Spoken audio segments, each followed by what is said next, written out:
Okay, people say that's not a microlight, that's a proper aeroplane. Well, I'm sure what you really mean is, you know, something like that one, or maybe even that one. They're all proper airplanes. Don't say proper airplanes, we get insulted. But we know what you mean. You mean it's not a flex wing.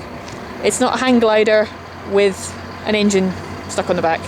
Or it's not an engine on a stick and two plastic chairs and something that looks like it was built in a man's shed, probably in the 70s. Fact of the matter is, they're all microlights. This is a 3-axis microlight in that it has conventional aeroplane type controls. It's not a flex wing. You don't fly it weirdly backwards by pushing and pulling and doing all kinds of strange stuff. But the main reason that this is a microlight is that it's very small, hence the micro, and very light, hence the light. Empty, with no fuel, no people. This little C-42 weighs about sort of 270 kilos, something like that. And with people, and with fuel, and with all the camping stuff and whatever you want to carry around with you, the max takeoff weight is 450 kilos, which is partly why Richard's on a diet. So I'm going to show you a couple of little things which you might not really be able to appreciate from a distance. The fuselage is basically made of fiberglass. It's sorry for the camera shaking. It's pretty lightweight. It doesn't really. It's not really structural. It's pretty much there just to kind of make it look pretty, be a bit aerodynamic, and keep the inside dry and keep the rain off us. You do have nice little features such as you could stick your hand in there and go, oh look, my finger's in the cockpit. As you can see, there's big tubes there which run along the length of the wing, and you can see the wing itself, you can kind of see through it really. It's made of a sort of fabricy stuff. It has stitches in it. It has little gaps and things where you get bars, and somewhere there's a zip, which is slightly disconcerting when you first start flying these things and go, oh great, there's a zip.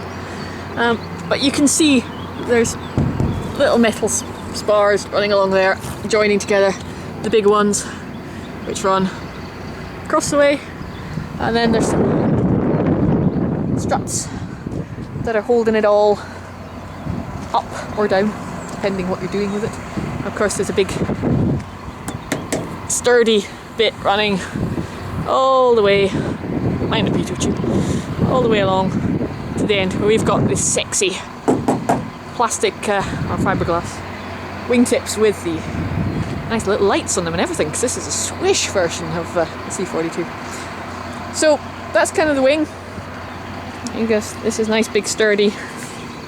You know, it's not about to fall apart or anything like that, but it is all made to be as lightweight as possible.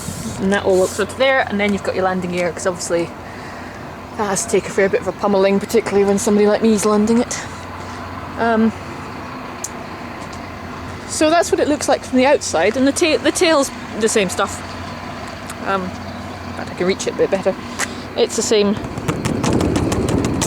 sort of fabric-y, I probably should know what it's called, but I don't know, fabric stuff. You can see the little, you get the sun in the right place, you can see the little struts through the fabric, and there's some of the little bits that control like the elevators and stuff. More struts just holding, giving everything a little bit of extra strength. And so I shall take you around and show you what it looks like inside, because this whole business of tubes continues. Right, so we take the little hatch off, put it on the floor. Let's have a look inside. Let my camera adjust a little bit. Right, first thing that grabs you is there's the fuel tank.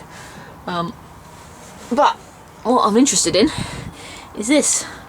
You see that great big tube that runs the whole length and out to the tail, and that's really